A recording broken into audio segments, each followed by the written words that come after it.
سمجھیں، یہ جو علم ہے، علم نبوت، یہ کتابوں سے نہیں ملتا، یہ بات بڑی سمجھنے کی۔ علم ہمارا کتاب، کوئی آدمی یہ چاہے کہ میں کتابیں پڑھ کر عالم بن جاؤں، کسی سے نہ سمجھوں نہ سیکھوں، اس کا کوئی اعتبار نہیں ہوگا۔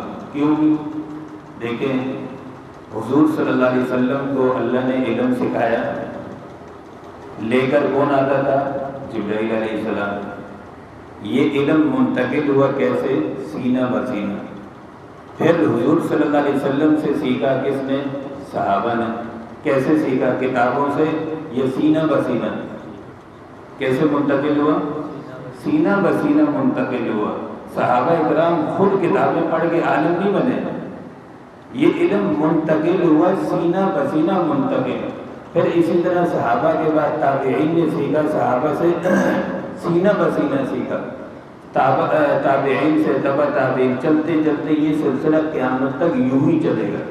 اب اس دور میں نہیں، ہر دور میں کچھ لوگ ایسے آ جاتے ہیں، اس سمجھتے ہم بخاری شریف خود پڑھ کے خود سمجھ لیں گے، گھر بیٹھ کے بڑے عالم بن جائیں گے۔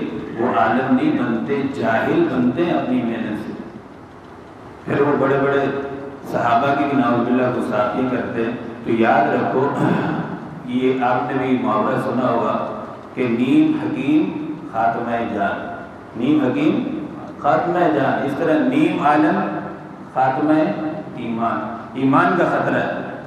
کسی آدھے حکیم سے آپ علاج کرائیں، آپ کی جان کو خطرہ ہے، اور آدھے عالم کو آپ سنیں گے جو بالکل پڑھا لکھا نہ ہو، اپنی محنت سے پڑھ کر کچھ بنا ہو، تو آپ کا ایمان بھی ختم ہوگا اور اس کا خود بھی ختم ہوگا۔ آخری بات کر کے بات ختم کروں، حدیث پاک میں آتا ہے کہ آخری زمانے میں کچھ لوگ ایسے آئیں گے، انہم یفتنون بغیر علم، وہ فتویٰ دیں گے بغیر علم کے۔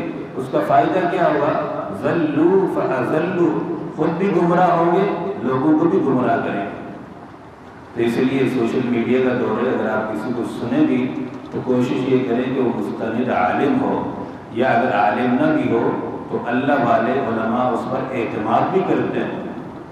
تو اس لیے ہمیں کوشش کرنی چاہیے، جب ہم دین کا کام ہے، مثال کے طور دنیا کا کام ہے، اگر کوئی ڈاکٹر کا بیٹا ڈاکٹر تو نہیں بنتا نا، محنت کرنی پڑتی۔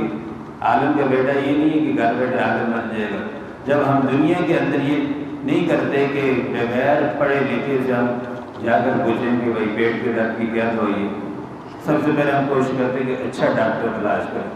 جب دین کا باری آئے، دین کی باری، تو دین کے بارے میں یہ ہونا چاہیے کہ کسی اچھے عالم کی ہم تقریر سنیں، چاہے موبائل بھی سنیں، کہیں بھی سنیں، اچھے خطیب کی سنیں جس پر علماء اللہ والے اعتماد بھی کرتے ہوں، جو عقل کی باتیں نہ کرے، دین کی باتیں کرے۔